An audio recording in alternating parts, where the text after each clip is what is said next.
What is up, everybody? Welcome to DFS by the Numbers. These are my Draftkings MMA picks for UFC Denver. We have Rose Namajunas going against Tracy Cortez.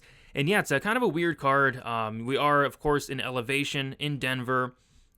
We've had so many pullouts, so many short notice replacements, and then they randomly added a fight on, I think, Wednesday. They added Evan Elder going against Darius Flowers, which I thought was very weird. But yeah, interesting card nonetheless. I'm looking forward to it. Looking forward to it from a DraftKings perspective and can't wait to break it all down. Before we do so, if you guys could, hit the like for me, subscribe to the channel if you have not already. If you guys want more content, be sure to check out dfsbythenumbers.com.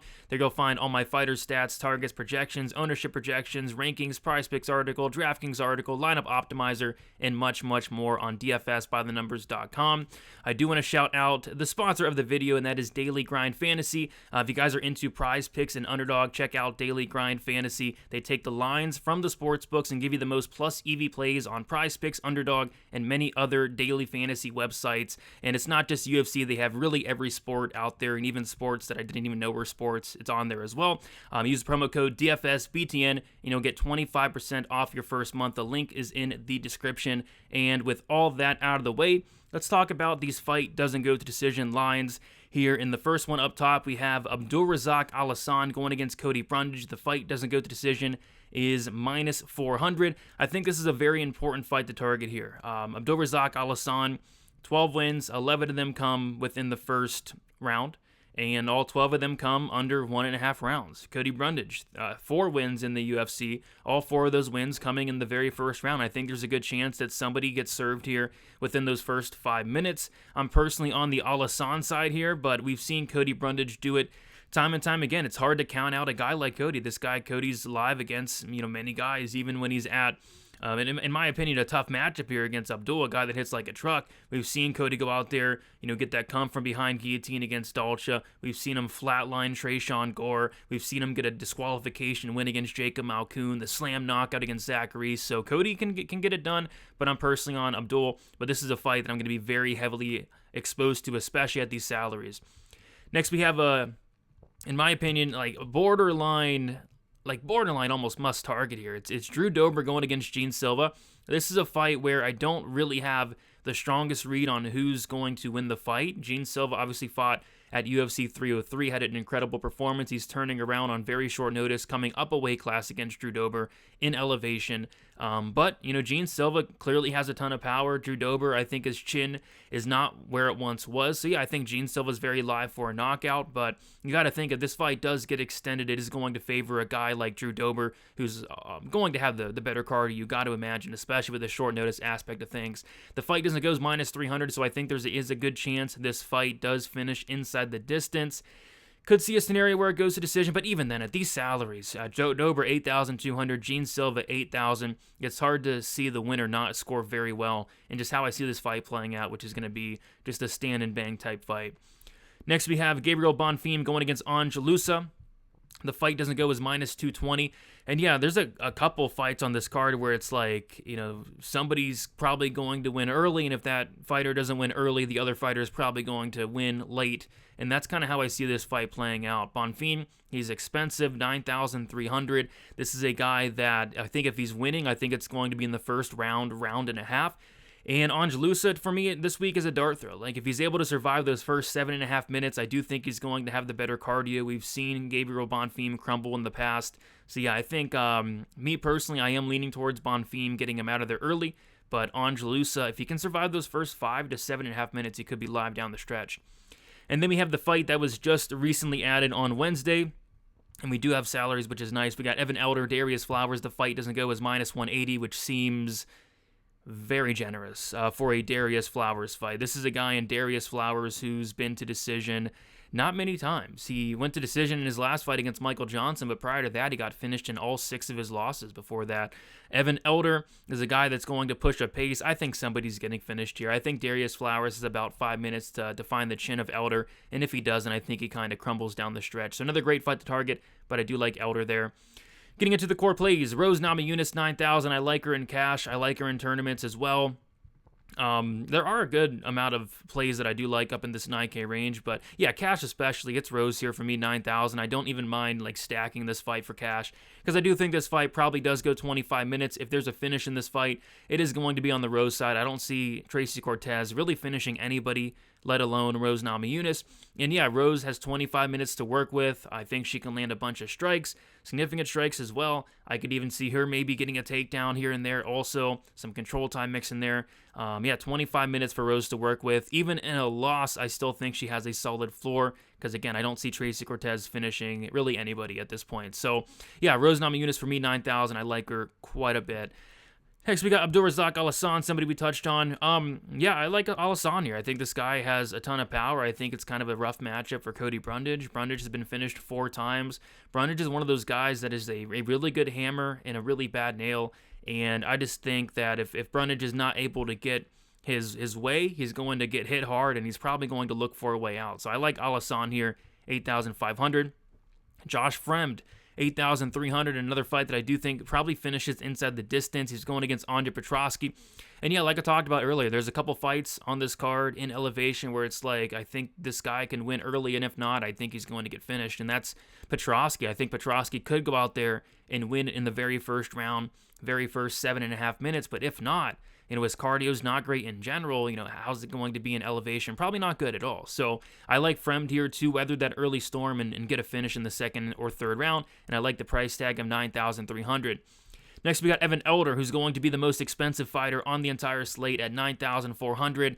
He's going against Darius Flowers, who has about 5 minutes of gas in general, and then he's coming in here in elevation on a couple days notice. Like, I'm not sure why they're doing this. I'm not sure why they made this very, very, very, very short notice fight, but they are, and it's something that I think heavily favors Evan Elder here. So yeah, Elder for me, 9,400. I think he finishes Flowers 2-3. Could even be in round 1, to be honest. Flowers has been finished so many times.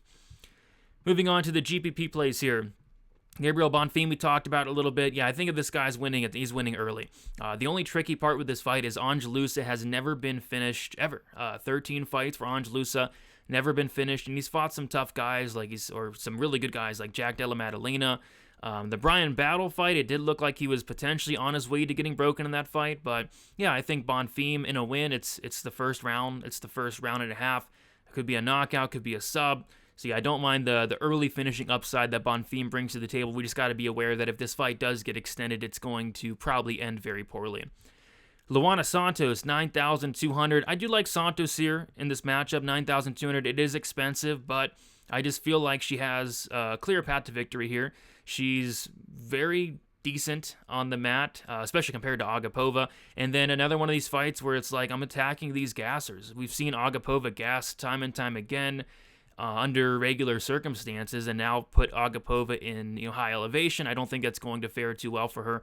Luana Santos has judo background. Luana Santos, I believe, a BJJ black belt as well.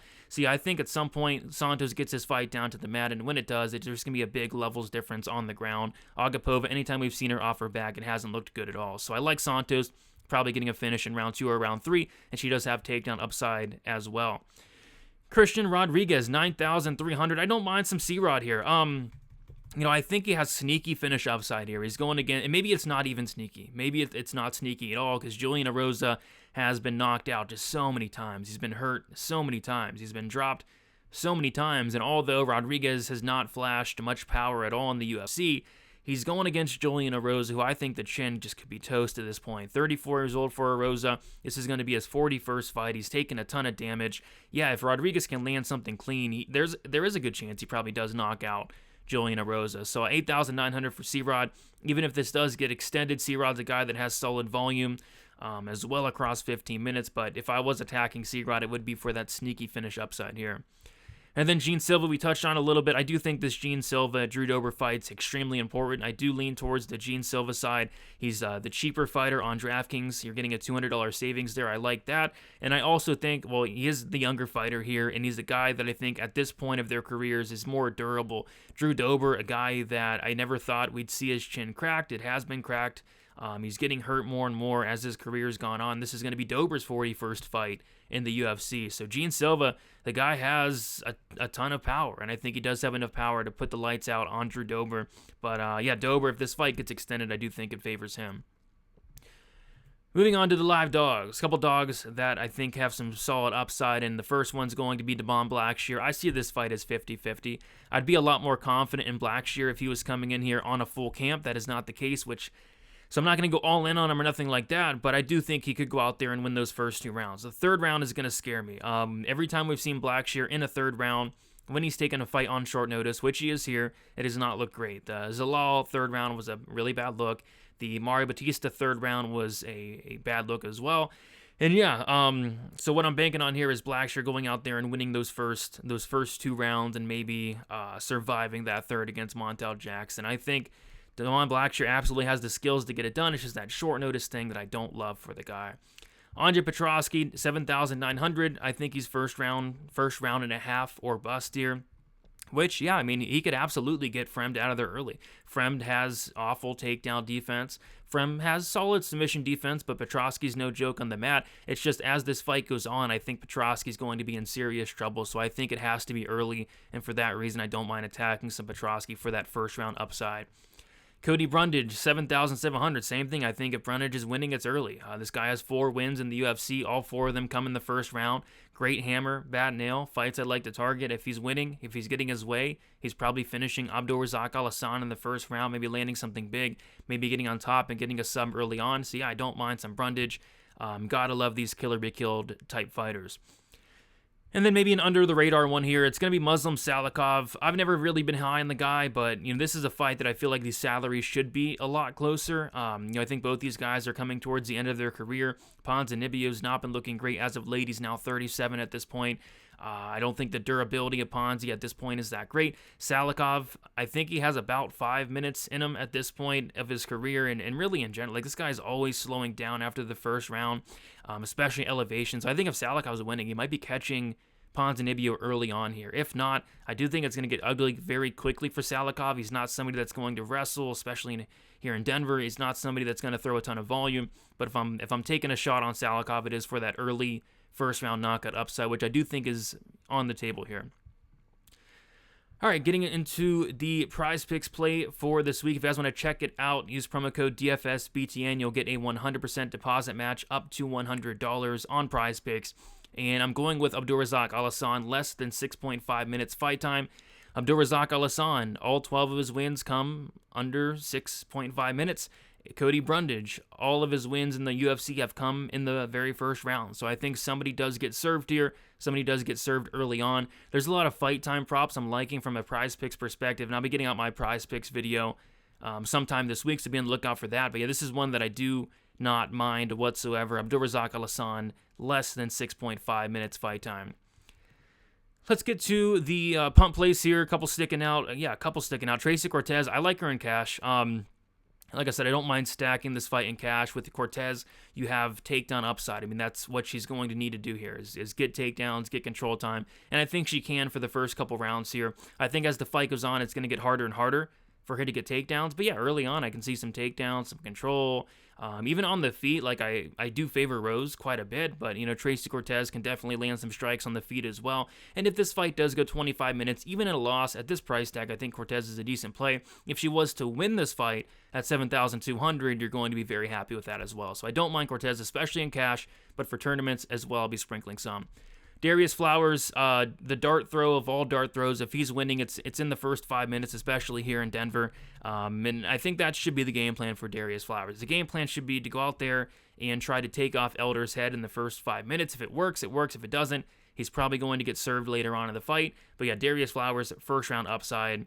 So don't mind some sprinkles on him as a dart throw. A couple more, like I think a lot of these plays down, like Maria Agapova, 7,000. Luana Santos is not that trustworthy. Angelusa, 6,900. If Bonfim's not able to get him out of there early. So there are some pump plays down low, some dart throws down low that do make some sense this week. And getting into the fade, I like Josh Van. I like Josh Van to win this fight, but I think it's going to be a lot closer than these salaries do indicate. Joshua Van has not won a first round yet. thus far in the UFC, and he's going against Charles Johnson, who's just very durable. 21 fights. Johnson's never been finished. Van's not going to wrestle. He's not going to get control time. I don't think he's going to get a finish. I think it's a decision, and I think it's, decently high volume across 15 minutes, but I just feel like we have so much finishing upside on this card. So many guys that are going to grapple on this card that I can't quite get to Joshua Van this week. So I'm going to be fading Joshua Van this week. I think he wins, but I think these salaries should be a lot closer, and I'm not sure he has a ton of upside without the grappling, without the finish in play here. But yeah, there you guys have it. Thank you guys so much for watching. Like on your way out. Subscribe to the channel as well. Check out dfsbythenumbers.com. Trying to finish up the content for this week. I'm hoping there's no more major changes because the new fight getting added already threw me off a little bit. But yeah, hopefully no more cancellations, nothing like that. It's been a wild card here. So best of luck, guys. Enjoy the card. We'll talk to you soon. See you.